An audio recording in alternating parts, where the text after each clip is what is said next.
to ignore the fact that the box is in a bit of state, we're going to review RX480 8GB graphics card, GDDR5. I'm sort of trying to hide the barcode a bit because that's my number.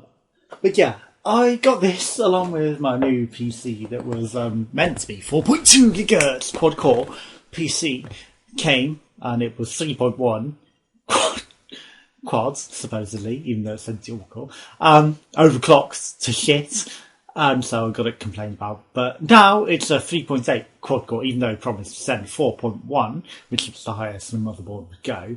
Quad core, but still, 3.8 quad core, it's not fantastic. It's an APU as well, AMD APU, so it's 4 physical cores with 8 graphical cores, and it's AMD onboard graphics for the motherboard as well, which is important because this is supposed to have crossfire technology, which allows you to use it in conjunction with the 1GB onboard. Not ideal, but no, you can't actually use it with onboard graphics. It has to be, for example, another Sapphire, but no, I'm not going to get another AMD AP graphics cards because doing some research on this after crash issues that I've been having, which has been the bane of my gaming existence, and kind of why I haven't been doing a lot of content on the game side because I've been spending a lot of time trying to sort this out. And even with the latest updates, I did some research and it turns out maybe this seems that it's actually a 4GB graphics card overclocked double to 8GB, so GDDR5. Not fantastic. It's DirectX 12 optimized and HDR ready, VR ready, and yeah, it's supposedly really, really good. So get ready for the future of gaming at 1440p with Sapphire Radeon RX480 graphics cards, powered by the 4th generation graphics core next architecture, featuring asynchronous shaders and an enhanced geometry engine. You can enjoy exceptionally smooth gameplay on the latest DirectX 12, Vulkan and esports titles. Unless you follow the specifications. I mean, right, product features, RX480 graphics cards, 8GB GDDR RAM, VR ready, HDR ready, DirectX 12 optimized, AMD FreeSync ready, FinFET 14 technology, 4th generation GCN architecture, Vulkan APO support, OpenGL 4.5 support, AMD Infinity technology, connections, AMD Crossfire technology, bridgeless, up to 2 graphical processing units, bridgeless, so, you know, you just plug them into your computer and they're good to go, but not onboard graphics. X-Connect support, PCI Express 3.0 x 16, which I have. Perfect, you'd think. And the 50 watts power supply, exactly what it stands. And AMD motherboard, AMD processor, AMD APU processor, pretty strong one.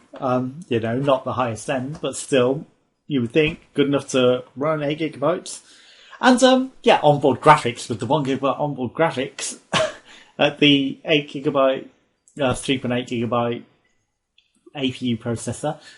They run the games, maybe not as brilliantly as the 8GB one, but they don't crash with the onboard graphics. Yet you run this, and it used to be like 5-10 minutes before the game would crash. Now, it extends the life of some titles. I've noticed that D4, That Dreams Don't Die, there's one scene right at the end where it's introducing who D is, or, you know, who D's supposed to be, the PewDiePie, Dick Cheney, Philip Cheney character. And as he pulls his face, every time he goes, it crashes the computer. Without the graphics card, it will run fine. But with the graphics card, I've paid 120-ish quid, maybe. For this, it may have been 130, I'm not sure. But still, you know, I thought it's a decent budget price for an 8GB graphics card to make a high-end PC that pretty much matches the specs for what gassy Mexican Twitch streams he has. And, yeah, no, he's playing all the latest titles. It's just that mine's a budget version with similar specs. And, not overclocked. I've avoided overclocking everything. It's got 16 gigabytes RAM, so a lot of RAM, 3.8 gigahertz, quad-core APU, AMD APU, and it's the Radeon, that's the problem. Everywhere I look on the internet, it's notorious. Even the latest software updates, yes, it's mitigated a bit, but it still crashes, especially if you're recording, or if you use Steam in home streaming. It will exacerbate it and make it crash harder because it's the biggest strain on the graphics card, which is stupid. You would think that it would spread the strain to the processor and the RAM and the computer, but no, the graphics card seems to take all the strain, and it's too much for it to take. It draws more power than it can, so it draws all the power from the computer and causes the computer to crash, because the graphics cards want so much power. Even if your power supply can handle it, it just takes it all from the motherboard, and that is what it seems to be on the threads that I've read on what it needs. Demand more, demand Radeon, it says.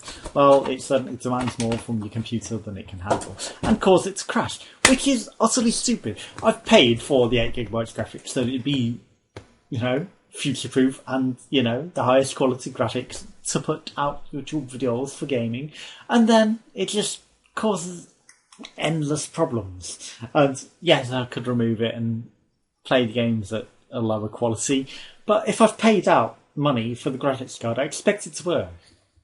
The AMD are still putting updates and updates and updates, but still they have not solved the crashing issue. Still, it crashes every time, and it's been long enough now that they should have sorted it, and it's causing problems with my gaming reviews, so much so that I have stopped doing the gaming reviews to an extent, and the Let's Plays have fallen to the wayside a bit as well.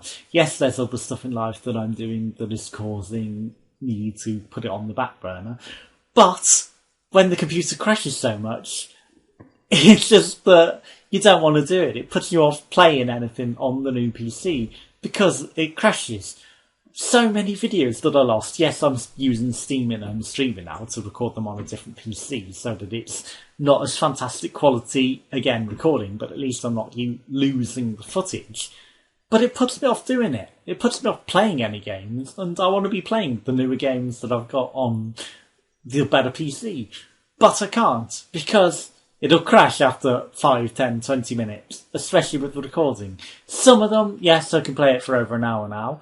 But again, some of them I cannot. And the games, which need the 8GB graphics card, are the ones that are going to crash. Anything that doesn't need it, I could be playing them on my older PC, which is a 3.2 GHz quad core. And yes, it's only 4GB of RAM, because the limitations with that operating system. But yeah, Windows 10 PC, Windows 7. Windows 7 has issues, especially when it doesn't think that it's relevant. It's like, it's got some major issues with it. But that's why I've got the new PC, to liberate me from all of this. And the RX480 causes the problems. And yes, it's 1GB graphics on the old PC as well, with the graphics card not on board. And, you really want to play it on the graphics card not on board, just because it makes everything smoother and better anyway. But that's just it, Am I going to have to take out the RX480 and use the 1GB onboard just to be able to do things and play things because there's major problems with it crashing? I shouldn't have to. And that's why, maybe you're going to have to avoid buying the RX480 unless they really, really fix it. And, maybe do a project recall to fix the hardware problems that they have for the ones that they have sold. Because I am having too many issues and software isn't fixing it. Their software updates are just not doing it. It needs a hardware fix. Seriously. You've paid for an 8GB graphics card, you expect it to work properly and not keep crashing your entire PC. And it is a major pain, and it's probably going to break the entire PC the amount of times that it constantly crashes. Every time I want to play anything, it will crash the PC. And that's the whole point of having a graphics card, to be able to play these games. But at the end of the day, it's caused so many crashes that it puts me off playing the new games on the new PC. And that is not what you want. And to pay for it, no. It should not be like that. I expect it to work. So really, do your research on your graphics cards. And the RX480 is one to avoid. Definitely do not get one. Get anything else. Maybe even to the extent that I would say buy a 4GB graphics card, if you must. Avoid the RX480. There's too many issues with it. Do your research on what you want to buy.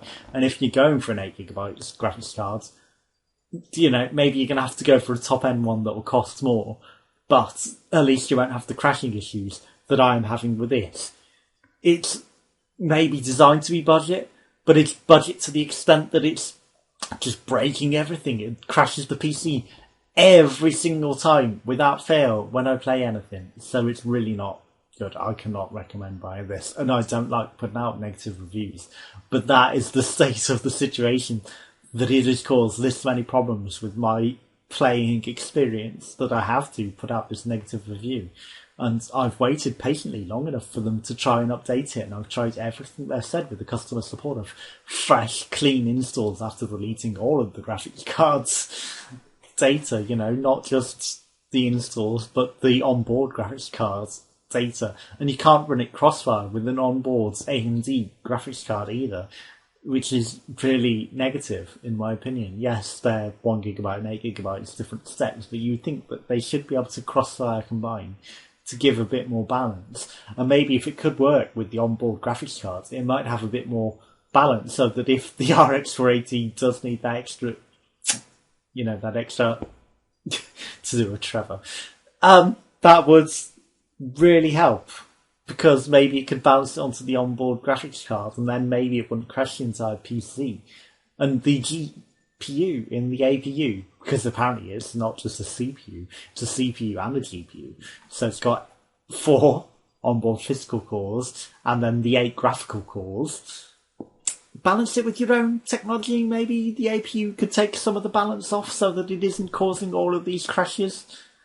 I don't know. It just seems like something's not right when there's such power behind the PC, and yet the graphics card will cause crashes. But even on exactly the same settings, the onboard graphics card will not do. Sure, it's 1GB versus 8GB, but still, I've kept the settings in the games exactly the same, and without fail, I can run perfectly fine the games. It won't look as fantastic, but they will run and not crash the PC, yet the 8GB on exactly the same settings will crash. Yes, it's not as bad, I used to be able to walk into the water on Soul Axiom, and it would crash it in an instant, and now that's been fixed at least, but still, after a certain amount of time, it will crash. The PC is not 1 minute in anymore, it's a length of time in. But extra oomph on some scenes, and poof, it's gone. So it just can't be recommended. It's, in fact, a recommendation to avoid buying the purchase. And I hate to do it, but when it's screwed over my gaming experience so much that I'm just not gaming much anymore at all, because I'm avoiding it, because the games I want to play, I can't play because the RX480's fucked me over. So, I'm sorry, Radeon. I'm sorry, AMD. I'm sorry, Sapphire. It's not just Sapphire, because there's a load of different Radeon RX480s, and they're all the same, really. There are minor differences in the hardware, but they all have the same issues, and it's across the range. None of it is recommended. So, thanks for watching. Join us again for some more. Bye.